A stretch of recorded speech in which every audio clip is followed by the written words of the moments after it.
Hey everyone, welcome back to Tech Talk with Nick and Hazel.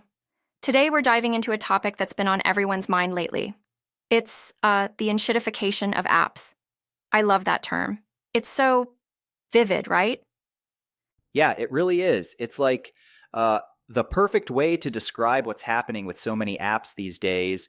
They start off great and then they just go downhill. Exactly. So Nick, you've been writing about this a lot lately. Can you break it down for us? What exactly do we mean by enshittification? Sure, Hazel. So, and shitification is when an app or a platform starts off by being really user friendly and beneficial, but over time, it becomes more about extracting value from the users rather than providing value to them. It's like they start prioritizing profits over people. Ah, I see. So it's like when an app starts bombarding you with ads or making you pay for features that used to be free? Exactly. And it's not just about ads, it's also about data privacy issues, manipulative design, and just making the user experience worse overall. It's like they forget why people love the app in the first place. That's so true. I mean, I remember when Instagram was just about sharing photos with friends. Now it's like a shopping mall. Yeah, Instagram is a great example. They started with a simple, clean interface, and now it's all about monetizing every aspect of the app. It's frustrating. So, Nick, why do you think this happens? I mean, why do these companies let their apps go down this path? Well, it's mostly about the business model. You see, many of these apps start off with venture capital funding, so they need to show growth and profitability to keep investors happy.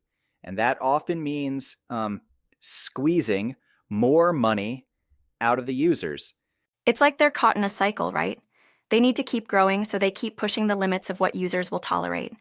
Exactly. And sometimes they push too far. Users get fed up and leave, and then the app loses its core audience. It's a delicate balance. So, are there any apps that have managed to avoid this trap? Or is it inevitable for all of them? Well, there are a few that have managed to maintain their integrity. For example, apps like Signal and DuckDuckGo have stayed true to their privacy focused missions. They haven't compromised on their values for profit. That's really interesting. So, it is possible to stay true to your mission and still be successful. Absolutely. But it requires a strong commitment to user values and a willingness to maybe not grow as fast as others. It's a tough choice for many companies. Yeah, I can see that. So, what can we as users do to combat enshittification? Is there anything we can do to push back? Definitely. We can start by being more mindful of the apps we use and supporting those that align with our values. We can also give feedback to companies and let them know when we're unhappy with changes. That's a great point. I think sometimes we forget that we have a voice in this, right?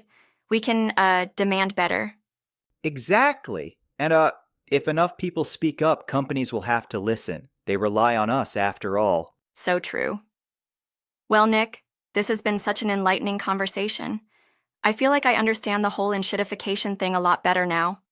I'm glad to hear that, Hazel. It's a topic that's really important to me, and I'm happy we could dive into it today. Absolutely. And I'm sure our listeners learned a lot too. So, thank you, Nick, for sharing your insights with us. Anytime, Hazel. It's always a pleasure to chat with you. Same here. And to our listeners, thank you for tuning in. Don't forget to subscribe and leave us a review. We love hearing from you.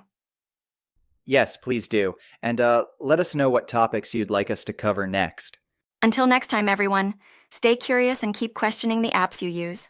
Bye, everyone. Bye.